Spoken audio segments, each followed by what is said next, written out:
ഹരേ കൃഷ്ണ. സർവം ശ്രീകൃഷ്ണാർപ്പണമസ്തു. ജയ ശ്രീ രാധേ രാധേ.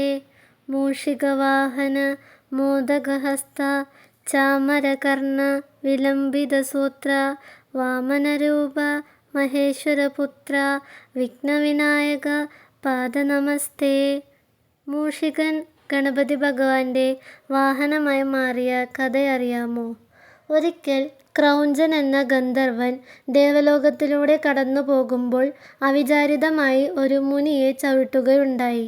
ഇതിൽ കോപാകുലനായ മുനി ഒരു എലിയായി മാറട്ടെ എന്ന് ക്രൗഞ്ചനെ ശപിച്ചു.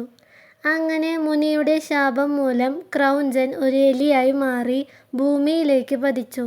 അസാമാന്യ വലിപ്പമുള്ള ഒരു ഭീകര രൂപമായിരുന്നു ആ മൂഷികന്.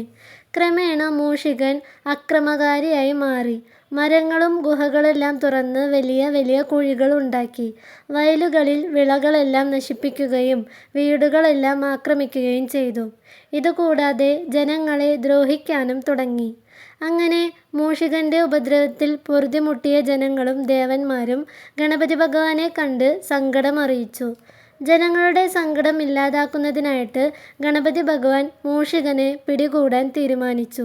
അങ്ങനെ മൂഷികനെ പിടികൂടാനായിട്ട് ഗണപതി ഭഗവാൻ തൻ്റെ പാശവുമായി എത്തി. വളരെ വേഗത്തിൽ ഓടിക്കൊണ്ടിരുന്ന മൂഷികനു നേരെ ഗണപതി ഭഗവാൻ തൻ്റെ പാശം എറിഞ്ഞു.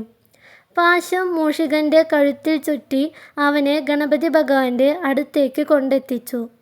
ഗണപതി ഭഗവാന്റെ ശക്തി മനസ്സിലാക്കിയ മൂഷികൻ ഭയന്നു വിറച്ചു.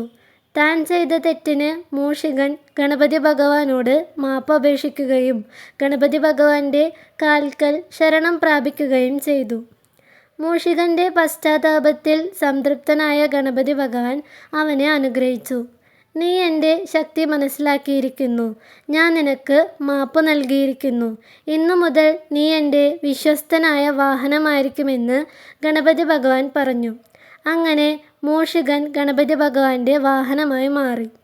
മൂഷികൻ ഗണപതി ഭഗവാനെ ലോകമെമ്പാടും വഹിച്ചു കൊണ്ടുപോവുകയും ഭഗവാന്റെ ഏറ്റവും വലിയ ഭക്തനായി മാറുകയും ചെയ്തു. ഈ കഥയിലൂടെ ഗണപതി ഭഗവാന്റെ ദയയും ചെറിയ ജീവികളോടുള്ള സ്നേഹവും അഹങ്കാരമില്ലാതാക്കുന്നതിനുള്ള കഴിവും വ്യക്തമാക്കുന്നു. ഇതാണ് ഇന്നത്തെ കഥ. ഹരേ കൃഷ്ണ. സർവം ശ്രീകൃഷ്ണാർപ്പണമസ്തു. ജയ ശ്രീ രാധേ രാധേ.